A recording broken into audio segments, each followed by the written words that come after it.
Of all very congratulations. Thank you. అంటే ఇక్కడ ఇది కమిటీ కుర్రోళ్ళు అంటే ఫస్ట్ పేరు విన్నప్పుడు ఏమనుకున్నాం, కానీ టీజర్ చూసిన తర్వాత దీంట్లో అంతకు మించి అనిపించే కంటెంట్ ఉందని అర్థమైంది. అయితే యాక్చువల్గా ఇదంతా కూడా ఒక గోదావరి స్లాంగ్లో జరుగుతున్న ఒక కథ అని మాకు అర్థమవుతుంది. అయితే రీసెంట్గా పవన్ కళ్యాణ్ గారు పిఠాపురం నుంచి పోటీ చేసినప్పుడు ఆయన చెప్పారు, ఇండస్ట్రీ మొత్తం ఇక్కడికి వస్తుంది, మొత్తం ఇక్కడి నుంచి జరుగుద్దని చెప్పి. సో ఆయన ఇప్పుడు ఎవరిని అడిగినా కూడా మేము పిఠాపురం ఎమ్మెల్యే గారు తాలూకు అంటున్నారు. బట్ దానికి ఫస్ట్ మీరు అనుకోవచ్చు అనమాట. యాక్చువల్లీ పిఠాపురం ఎమ్మెల్యే గారి తాలూకు ఎప్పటి నుంచి స్టెప్ కమిటీ కుర్రాళ్ళు సినిమాతోటి నేను వేస్తున్నాను పిఠాపురం వైపు, లేకపోతే గోదావరి వైపు. సో మరి అంటే అక్కడ ప్రీ రిలీజ్ ఫంక్షన్ అక్కడ ఏమైనా పెట్టి You're reading my mind. Pawan Kalyan గారిని You're reading my mind. ఉంటుందా? అయితే వస్తున్నారా? వస్తున్నారు. ఇంకా దాంతో ఆలోచించలేండి. ప్రస్తుతానికి టీజర్ దగ్గర ఉన్నాం కాబట్టి నెక్స్ట్ ట్రైలర్ ఉంది. Will see. రీడింగ్ మైండ్ ఉన్నారు కదా, ఏదో మైండ్లో ఉండుంటుంది కదా. రీడింగ్ మై మైండ్ నేను అనుకుంటున్నాను, నేను అనుకునేది మీరు అనుకుంటున్నారు అంటున్నాను. ఎస్.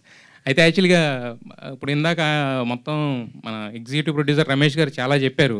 అంటే చెప్పింది చిన్న స్టోరీ, అయ్యింది ఇంత బడ్జెట్ అని చెప్పి. సో మరి మీరు కథ విన్నప్పుడు మీకు ఏమనిపించింది? అంటే ఎందుకు ఈ స్టోరీ, మీరు చాలా కథలు వింటుంటారు కదా, దీన్ని ఎందుకు పిక్ చేయాలనిపించింది మీకు? అంటే డెఫినెట్గా నేను ఫస్ట్ టైం విన్నప్పుడు, నేను ఆంధ్రాలో పుట్టలేదు, నేను హైదరాబాద్లో పుట్టాను. నాకు ఆ భాష అంటే నాకు ప్యూర్ తెలంగాణ ఎలాగైతే అర్థం కాదో అలా ప్యూర్ గోదావరి యాస కూడా నాకు అంతగా అర్థం కాదు. అంటే అంత ఫ్లూయెంట్గా నేను పట్టుకోలేను. కానీ వంశీ గారు నరేట్ చేసినప్పుడు I felt like I was a part of Godavari cinema ఎక్కడైతే టేక్ ప్లేస్ అవుతుందో.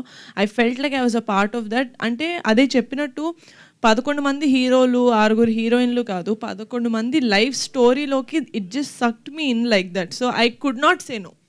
నాకు నో చెప్పే ఆస్కారం లేదు ఇంకా, because it was such a good narration. నేను మీకు ఆల్రెడీ చెప్పాను, it was a very good narration. మా ప్రొడ్యూసర్ గారు చెప్పినట్టు మ్యూజిక్తో పాటు వినిపించారు మాకు narration. So I think we had very good imagination cinema ఎలా ఉండబోతుంది, లేకపోతే ఆయన విజన్ ఎలా ఉంది అని. So it was a 100% yes starting నుంచే. అయితే యాక్చువల్గా ఏంటంటే ఇది సినిమా కింద వచ్చినప్పుడు ఏంటంటే ఒక కొత్త డైరెక్టర్ నమ్మి ఇంత ప్రొడక్షన్ అంటే ఒక చిన్న రిస్క్ అయితే ఉంటుంది. అదే వెబ్ సిరీస్ అంటే మీరు ఆల్రెడీ ఇంతకుముందు హిట్స్ ఇచ్చారు కాబట్టి పెద్ద రిస్కే ఉండదు, రిస్క్ టేకింగ్ తక్కువ ఉంటుంది కదా ఫ్యాక్టర్. మరి ఆ రిస్క్ తీసుకోవడానికి ఎందుకు మీరు ముందుకు వచ్చారు?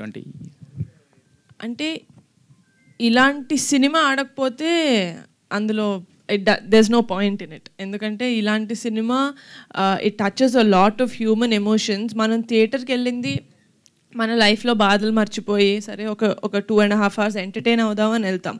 బట్ ఆ ఎంటర్టైన్మెంట్తో పాటు మనకి ఇంకేదన్నా ఇంటికి టేక్ బ్యాక్ చేసుకోవడానికి ఇంకేదైనా వస్తే దట్స్ అ బోనస్. అలాంటివి మా సినిమాలో చాలా ఉన్నాయి. అండ్ ఆ రిస్క్ ఫ్యాక్టర్ అంటారా, నాకు ఫనీగా ఉండడం వల్ల it was like a support for me. So అంత రిస్కీ అనిపించలేదు, ఎందుకంటే I had another producer with me.